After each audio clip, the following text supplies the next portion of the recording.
Well, in this little video, we're going to talk about the portfolio assignment. The portfolio is an assignment you're going to be doing all year long. And to give it a synonym, another way to actually imagine it, the portfolio is basically a scrapbook. You're going to be creating a visual reference point for all these lessons that you have learned throughout the year, for all those notes you've taken, all of those stories you've heard, all those ideas you've written down, and those little bits of wisdom and quotations that you have recorded and have tried to think through. The portfolio is meant to be a visual reference point for those. In other words, you're essentially creating your very own textbook for this course. Now, the portfolio assignment, which you're going to be doing for every single lesson. So since there's 13 lessons in the first semester, that means you should have 13 portfolio entries. And I'll tell you in just a moment how those entries should actually look, but there's two key things that you should keep in mind as you do this project. The first is craftsmanship. You want your portfolio to reflect excellence. You want to reflect your own pursuit of excellence, and therefore, these should be done really well. We're going to see the exact same principle at work with the projects. You want this to be something that you actually want to show others, something you're actually pleased with at the end of it, and you can flip through it and see a whole year's worth of lessons or a whole semester's worth of lessons. The second thing you really need to be going for with these portfolios or these scrapbooks is ownership. If you actually do this well, I want these portfolios to be something that you want to keep, something that you realize is really a labor of love for you, something that you have really poured yourself into. So to make these portfolios, the very first thing you're going to have to do is you need to go and find either a scrapbook or a high-quality sketchbook of some kind, or even perhaps a 3-ring binder, so long as it's neat and it doesn't have like some leftover stickers from previous classes or previous conferences, or even an old-style photo album, something that has nice big pages that you can put lots of things on, whether you adhere them with glue or tape, it doesn't really matter. But with your portfolio, one of the very first things you're going to be making is you need to make a title page for the entire year. If you just want to put American history on there, that's fine.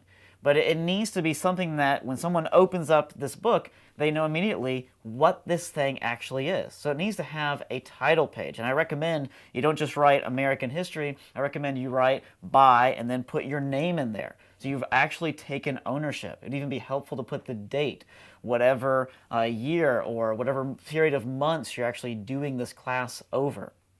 As far as the content goes, for each and every entry, there's several things you can do. For one, you can simply insert pictures to represent, say, the people we've talked about, like Abraham Lincoln or Sam Adams or Patrick Henry.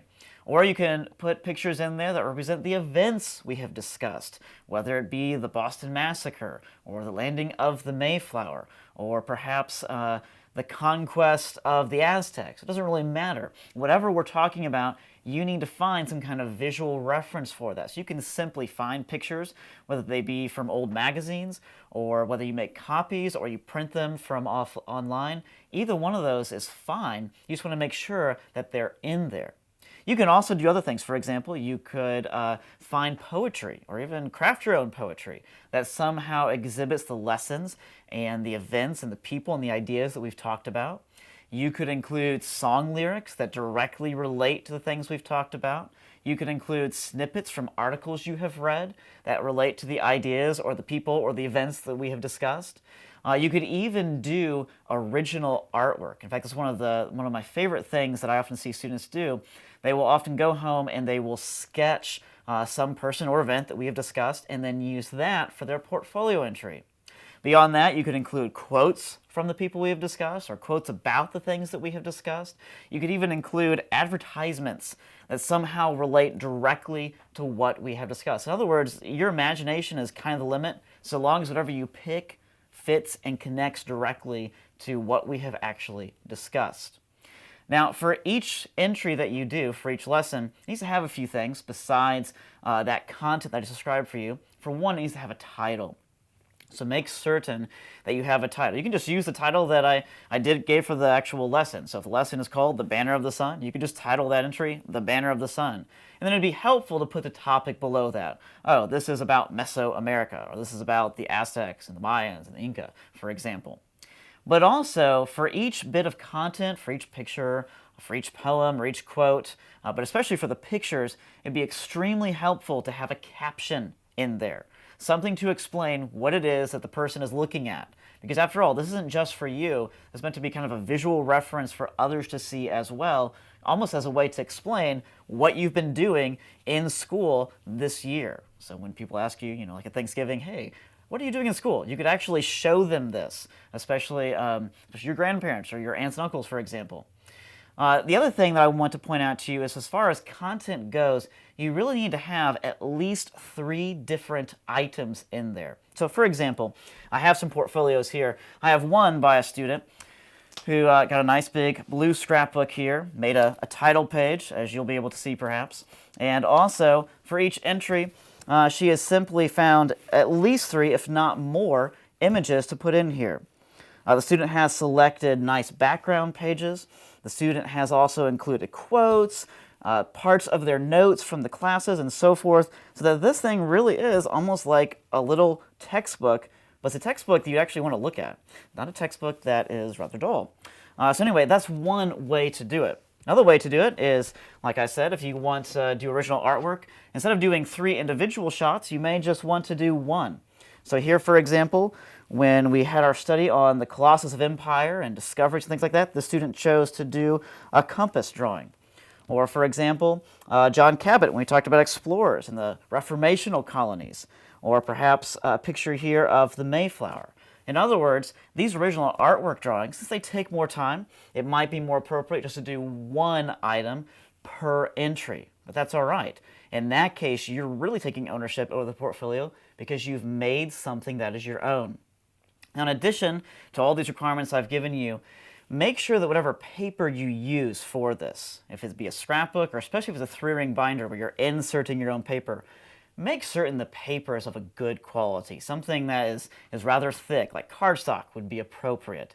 You don't want to be using notebook paper, you don't want to be using anything with lines on it, and you certainly don't want to be using copy paper. It needs to be something of high quality, so when people feel it, they actually feel like, oh, somebody thought through what's going into this portfolio, and it just wasn't done on the fly. 3 more things I'll leave you with as a way to understand how to do the portfolio. First of all, make it neat. If you're printing off pictures online, that's fine. Just make sure that when you cut them out, they actually look neat when they're cut out. They don't have all of these little bits of paper flying off in different directions, or they don't have little bits of white around the picture that wasn't actually trimmed. Make it neat. It's often very helpful to take those pictures and then mount them on maybe a colorful piece of paper that kind of provides a border around it, and then put that on top of whatever your base paper is. Little details like that will really help the presentation of your portfolio. In fact, that's one of the primary things I grade my students on when I grade these portfolios, is I try to see how much should they consider the presentation or how the whole thing looks. Secondly, you need to make this visual. This needs to be something that people actually want to look through, something that's actually intriguing. So make sure you have a good variety in there. In fact, that's the third thing, to make it varied. Try to put lots of different things in there. Maybe a few quotes, maybe a few pictures, maybe some maps, maybe an advertisement that relates, or a collection from an article, or even your original artwork, as I mentioned before. But all of those things, if you really kind of pour yourself into this, really fill up the page with lots of things to look at. And you can make your own borders, you can make your own backgrounds, you can even make your own cutouts. I've had students do 3-dimensional portfolios where they almost have like little pop-out art, or they have a little book that they've made when we're talking about, say, the Reformation and the study of literature or something like that. But they'll put those in their portfolios that just makes them so intriguing to look at. So really, your imagination is basically the limit. Your creativity is the limit as to how excellent you want to make this portfolio. But make certain you do make it excellent.